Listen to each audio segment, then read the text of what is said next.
And welcome back to the Crochet Crowd, as well as my friends over at yarnspirations.com. We're going to do the Crochet Boho Bunting today.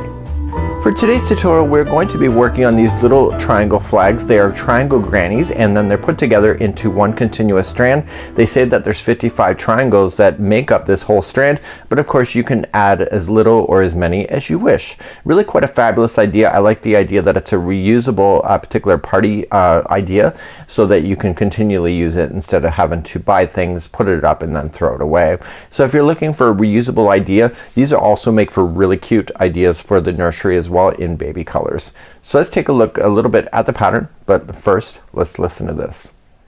This video has sound alerts added. When you hear this sound, it will be your signal that the segment is finishing up. Press stop and crochet the instructions, and then press play again to continue along in your project.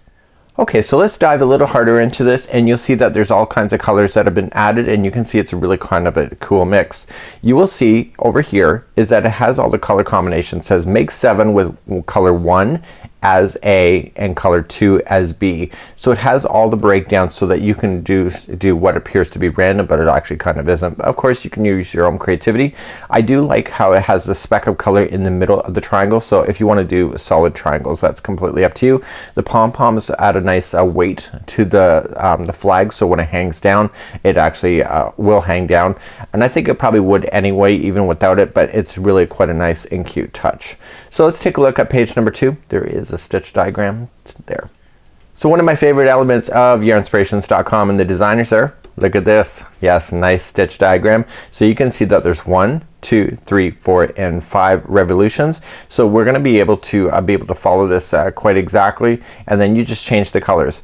If it were me and I were you, I would do all the main color in the centers first and then come back and then finish it, but I like assembly line kind of crochet work, so I would do all the little colors first and then come back and do it. It's easier to remember a pattern when you work it in assembly format versus from going start to finish, but that's again a personal preference. So what we're looking at here is that you see that the bunting here is actually attached to a chain.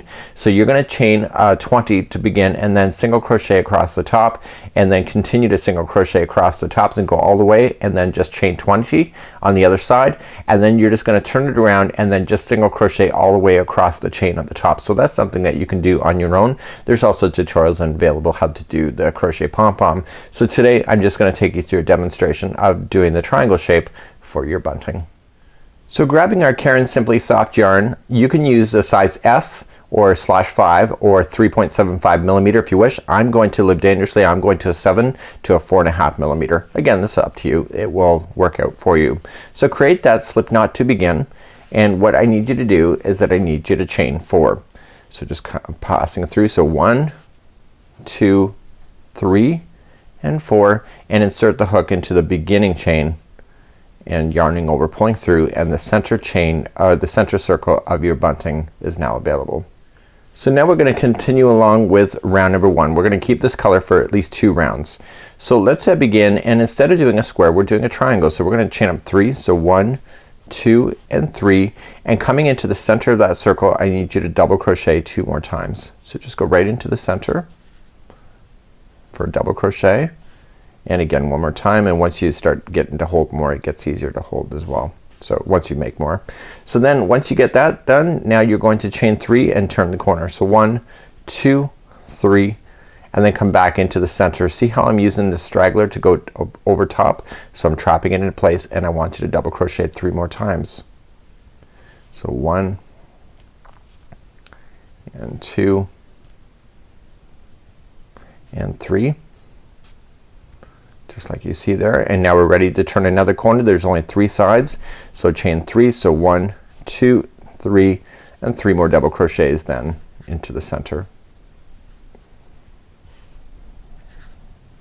So unlike a square there's 4 sides, and triangle obviously there's only 3, and so now that you have this final side in, what's missing? Yeah, a corner, right? So you have to finish that off. So 1, 2, and 3, chain 3, and join with a slip stitch to the top of the first one that you'd started with, the chain 3. So this is what it should look like at this moment, and we're gonna keep this color and go for round number 2. So round number 2 is really what establishes it to be a triangle, and we're going to keep this color on for one more revolution and then we're going to begin. So let's begin first, and we are simply going to chain up 3. So just 1, 2 and 3, and coming into the same space right underneath, okay, I want you to put in 2 more double crochets just like that. Okay, so you got one piece in there. So now you're gonna chain 1 only, and then you're gonna jump to the next space over here, and now you're gonna put in 3 more double crochets. So we're now gonna be starting to establish our corners, and we're gonna do that right in after we get these 3 in.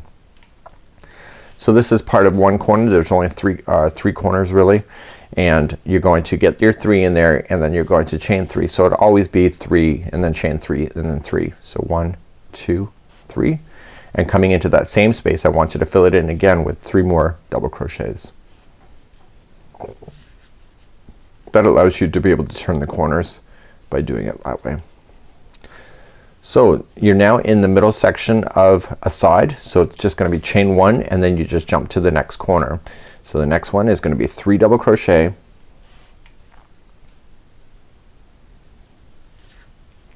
followed by chain 3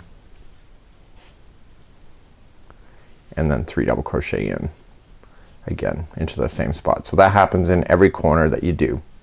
You can technically make a square or a triangle afghan if you wanted to with this whole pattern. You can just keep on going. So now you're in the middle of the side, so it's just chain 1 and then jump to the here. But you've already finished this, started on the first side here, so you're only gonna finish this corner. So it's gonna be 3 double crochet first,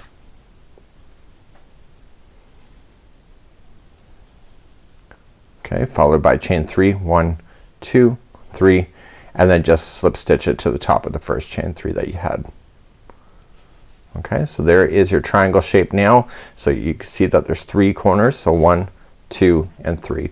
But we're done with this color now, so let's finish off this color. We're gonna trim. The trick is to be able to bury things so you don't have a lot of loose ends.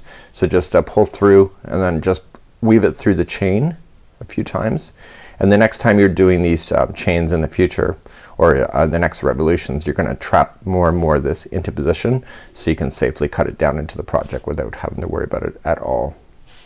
So just weave it in for about 1 inch and then you can trim. So because we were burying the yarn in the very beginning, we can get rid of that too, and this one, and now we have a nice clean triangle to be able to work with, just like you see. So let's move on to the next color. So let's begin the next color. I'm just gonna use a purple or more like a mauve or lavender, and I'm just going to create a slip knot first. This is the way I like to do it, and you can come into any corner. Just make sure you start on a corner, and you're just gonna insert in and then just yarning over, pulling it through with the slip stitch, and now you've just attached. So now you're going to chain up total of 3. So 1, 2, 3 counts as a double crochet, and you're gonna put in 2 more double crochets. Now when you go to do this, make sure you just lay this straggler down on top so it gets stuck underneath, and then you can safely cut that out when we get round. So now because you're on a corner, you're gonna continue then. This is a middle section, so you're just gonna chain 1 and you're gonna fill that in with the 3 double crochets. So in the middles between the corners, that'll always be just chain 1s that separate them. So we're gonna chain 1 and now you're gonna come into your next corner. Corners are always the same of 3 double crochet and then chain 3, 1, 2, 3, and then 3 double crochet back in.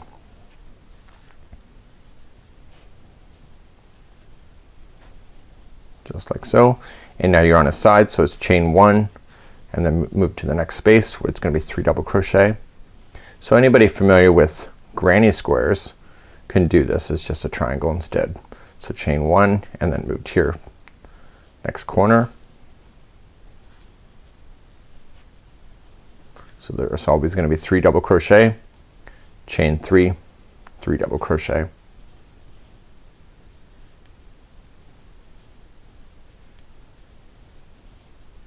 Okay, and then chain 1 and you're now in the side, so it's just gonna be 3 double crochet there. and chain 1, and now this is where you started, so you've already got half your corner done. So now you're gonna finish it off this time. So this is round number 3. Okay, so you're not quite done. You got to chain 3 and then just join it to the top of the first chain 3 there. So that was that revolution done. So now you got 2 more revolutions done with this color. You can turn it over. You were buried in this tail end.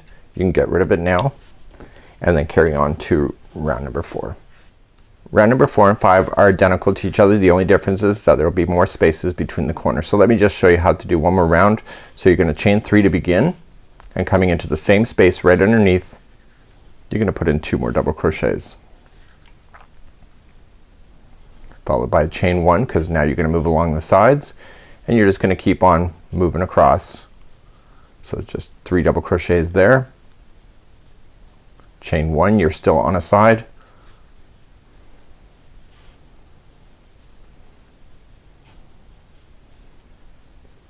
just like that, and then chain 1, and then coming into the next corner. So the corners are always 3 double crochet, chain 3, 3 double crochet.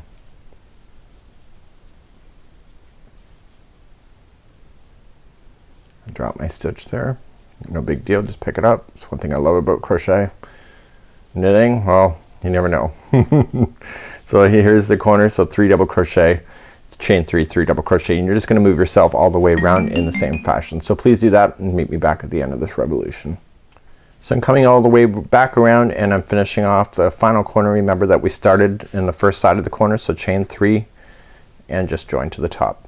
So now you're gonna do one more revolution of this, and so to begin again, number 5 is chain 3 and then 2 more double crochets right into the same space underneath, and then move along the side. So chain 1 and keep filling it in, and the corners again, 3 double crochet, chain 3, 3 double crochet. Please do this all the way around. I'll see you at the end of this revolution.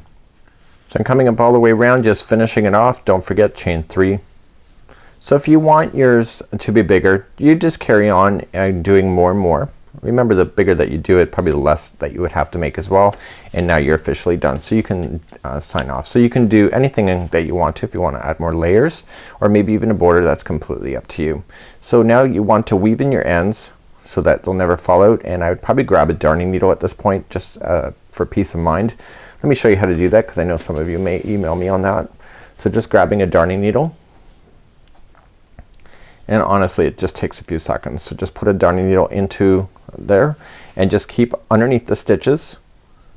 Okay, so don't impede that outside edge at all. So just come back across and then go back over.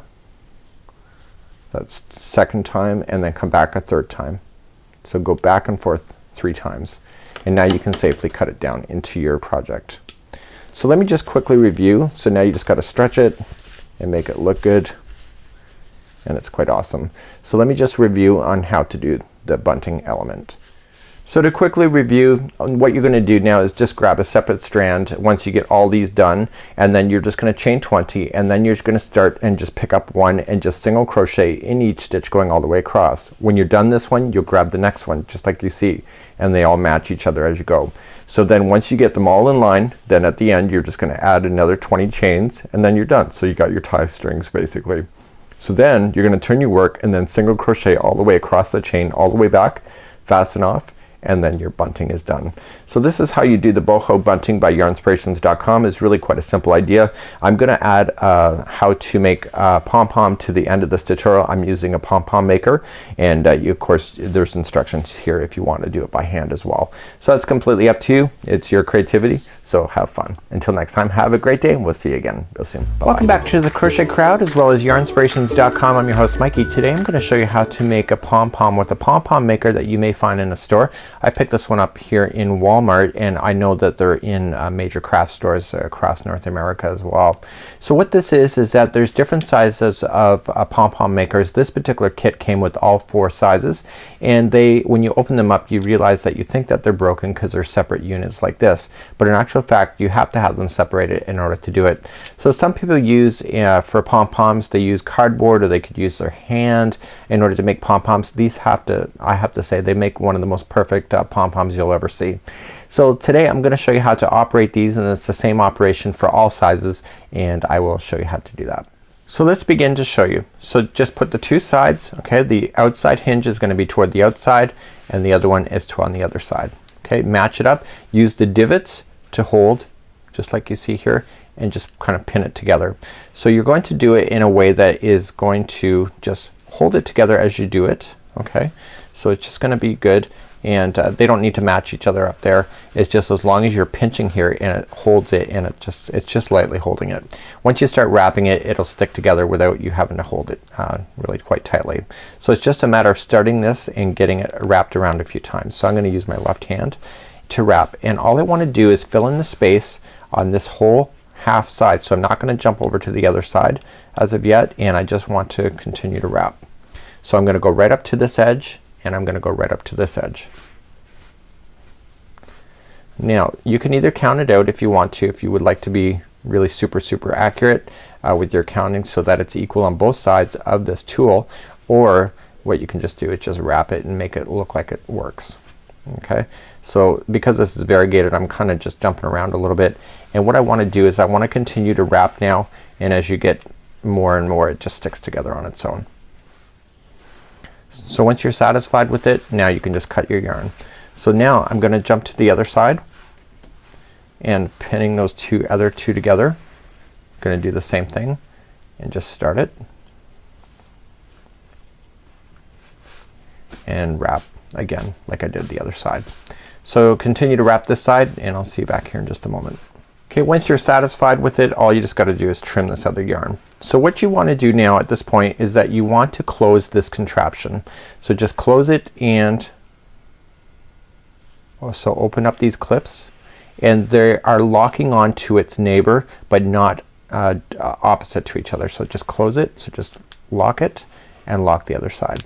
So now the entire ring is now full, and now we're going to then separate these and being able to make the pom-pom. So the first thing that we need to do is that we need to grab our scissors next. So with the space that is existing in between, just like you see here, we're gonna run our scissors through, and we're just gonna start on one side and work our way to the other side. So just going right directly in half. Okay, and we are just gonna gently cut. Okay, just do a few at a time if your scissors can't handle it. And you do not want to let this ring go. Everything is being held into place as you're doing it.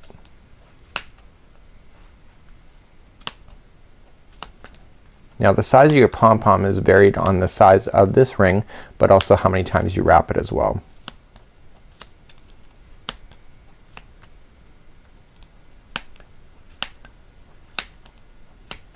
And you go right to the end. So you want to physically see this gap as you go. So now you're gonna go back to the other side. Do not let this fall apart on you. Again, holding everything together, and you're gonna do the other side now.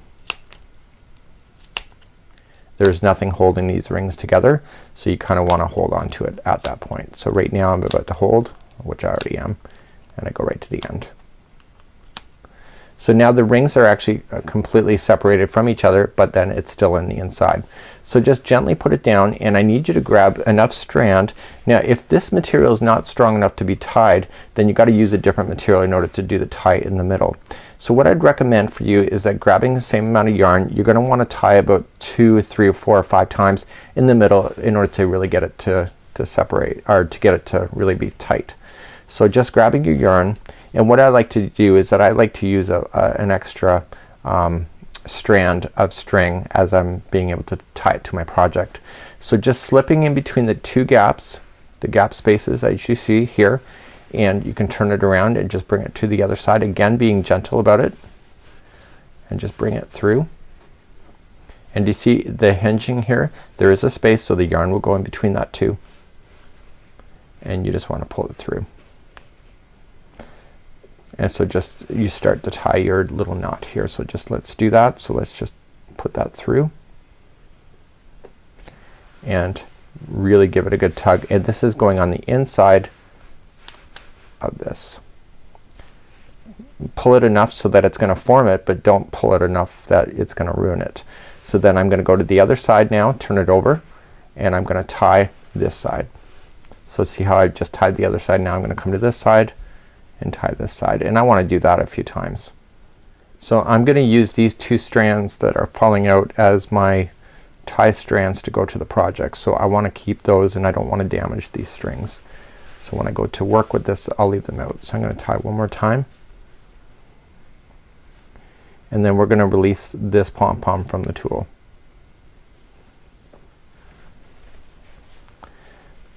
Okay, so there's my strand. So now I'm just gonna hold it by those 2 strands.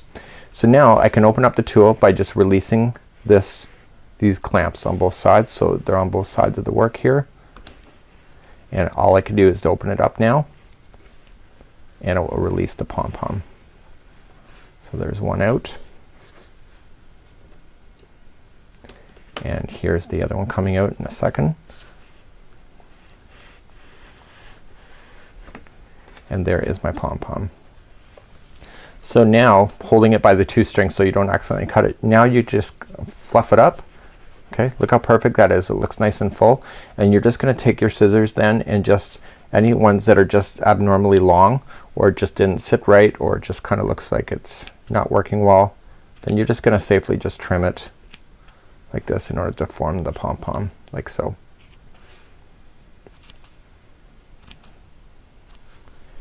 You can give it a good shake and look at it, and that's how you would create a pom-pom with that. So take this other than strands that are here and you can attach it to the top of a hat really quite easily, and that's how you use all these kind of little tools. So the size of the tool then gives you the size of the pom-pom. So if you look at it from this point of view, see this pom-pom? It kind of matches that. So if you're looking for a bigger pom-pom, you can use a bigger tool like so. You'll have much bigger, and if you want smaller, then you just use a smaller like so. So until next time, I'm Mikey on behalf of Yarnspirations as well as the crochetcrowd.com. Enjoy, and hopefully you enjoy your new pom-pom. We'll see you again real soon.